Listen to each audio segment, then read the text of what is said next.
Vamos lá, quinto ano, ver um pouco sobre os imigrantes. Vimos que no decorrer da história, os índios foram os primeiros escravizados pelos europeus, em seguida os africanos. Depois que acabou a escravidão, vieram outros povos, né, para o Brasil, para ser uso da sua mão de obra. Vieram diferente dos escravos, vieram porque quiseram, vieram em busca de melhoria de vida porque seus países estavam em guerra. E aí, vamos conhecer um pouco desses povos, os imigrantes. Por que vieram, como começou esse processo de imigração no nosso país. Então, lá na página 243 de História, vamos estar vendo esse processo. A partir da vinda dos europeus para as terras brasileiras, a nossa história é marcada por chegada e partida de imigrantes. Então, eles iam e vinham nesse processo aí, desde que o europeu, né, adentrou as terras brasileiras. Já em 1530, quando se começou a estabelecer a ocupação em nosso território, esta foi feita por imigrantes trazidos pelas grandes navegações, especialmente os portugueses, embora outros também tenham feito parte desse movimento. O mesmo aconteceu no período em que se tentaram implantar as capitanias hereditárias, mas, né, imigrantes aí africanos que foram trazidos aos milhares como escravos. Por isso dizemos que a formação da nossa população estabeleceu-se a partir dessa mistura entre portugueses, africanos e indígenas, que são os primeiros povos, né, a se, né, misturar nessas terras brasileiras. A migração portuguesa e africana foi bastante forte por muito tempo, ao longo de toda a história.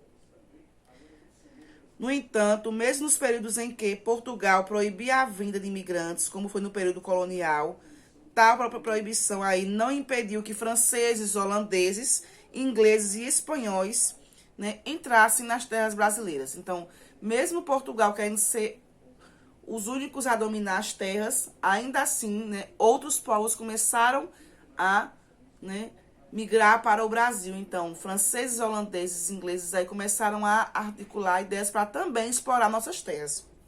Na verdade, o processo de imigração do Brasil está caracterizado por 3 períodos da escravidão: auge, declínio e extinção.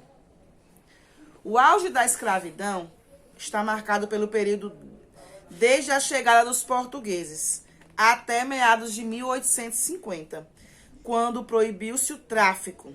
Nesse período, milhares de africanos chegaram ao Brasil como escravos e muitos europeus para viver em nossas terras. O declínio da escravidão ocorreu no período entre a proibição de tráfico e extinção da escravidão em 1888, e está marcado por medidas que sinalizavam a abolição: Lei do Ventre Livre, Lei dos Sexagenários, alforrias e, por fim, Lei Áurea. Então, esse movimento começou a derrubar esse processo de escravidão, né?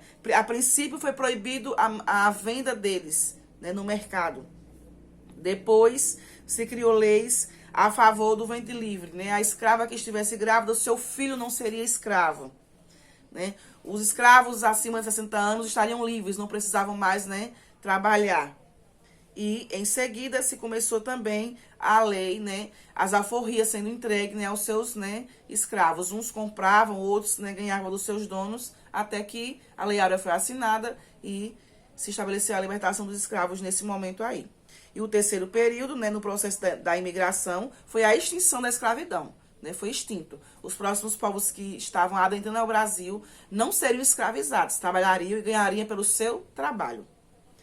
Vai desde a abolição da escravatura até meados do século XX, essa extinção, quando o trabalho livre assalariado passou a ser a mão de obra mais procurada pelos cafeicultores e se estabeleceu um constante fluxo migratório. Então, a partir daí que se iniciou a migração de muitos povos para ser usada a sua mão de obra e eles receberem por esse trabalho. Por isso, o crescimento da imigração foi muito grande. E assim ficaram caracterizados 2 tipos de imigração: a dispersa da região sudeste e a concentradora da região sul. Essa imigração da região sudeste teve uma característica dispersa, pois, embora tenha acontecido em São Paulo, os imigrantes se estabeleceram nas fazendas de café já existentes e, por isso, conviveram com a população brasileira desde a sua chegada.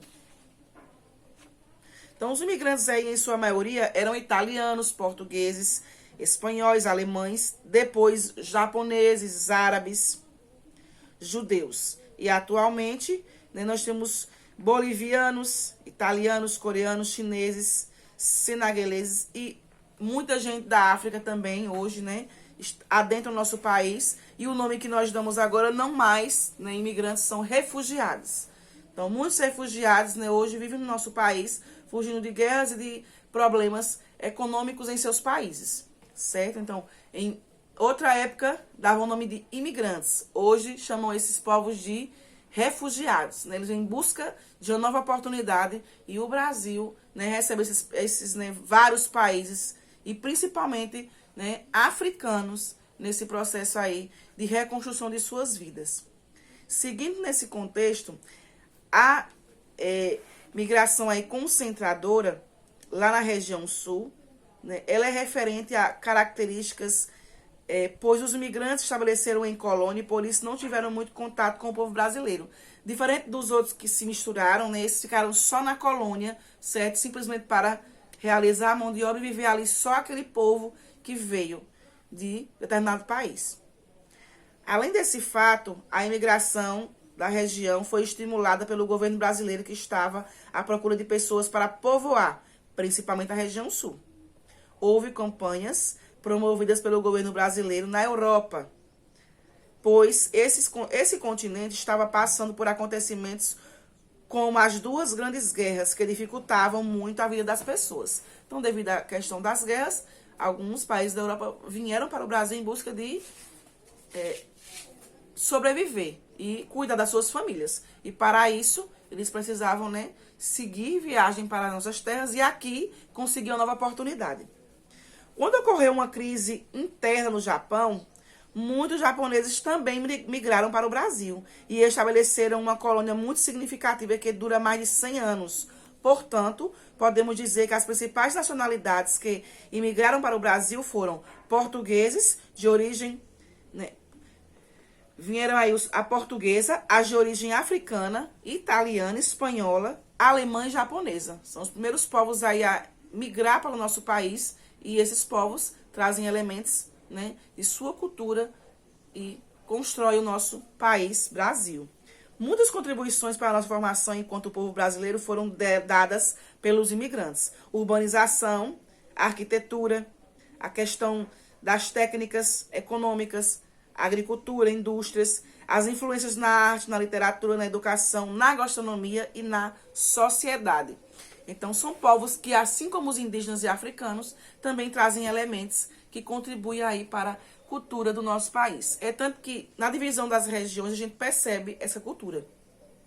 Quando chegamos em Salvador, né, percebemos uma cultura africana muito presente, apesar de ter outras misturas dentro, né, da capital. Mas quando a gente chega na região sul, nós, né, percebemos muito características alemãs e italianas, né, nos aspectos culturais, de vestes, de alimentação, de religião, de danças. E isso faz com que aquele povo seja formado. Em São Paulo existe uma vila que é como se você estivesse no Japão. Muito interessante. Suas casas, né, a questão gastronômica, eles, né, buscaram vivenciar sua cultura dentro de outro país, certo? Eles moram no Brasil, mas continuam cultuando, né, sua, né, cultura. Eles não desistiram, não perderam sua identidade. E aí, nessa vila, é bem interessante.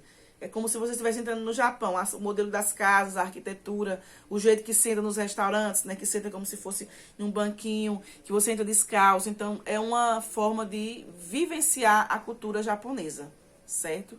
Dentro do Brasil. Então, a região sudeste é uma das regiões que tem uma diversidade na gastronomia, porque não só japoneses, mas outros povos, restaurantes árabes, judeus, tem também africanos, italianos, alemães. Então, todos esses povos aí, fora agora a chegada, né, de muitos refugiados de Angola, Nigéria e outros, trazendo sua cultura e agregando a nossa. Então, a cada ano que passa, mais elementos vão se construindo na história do nosso país. Então, você vai voltar à leitura desse texto e vai estar respondendo as questões sobre essa questão do imigrante, da importância dele, dos motivos que o fizeram vir para o nosso país e das conquistas feitas durante, né, o longo dessa história. Então, você vai responder a página 246 e a 247, 246 e 247, para estar explorando esse processo histórico da nossa história, tá bom? Aí, na próxima aula, a gente vai estar fazendo a socialização e corrigindo a atividade. Aguardo!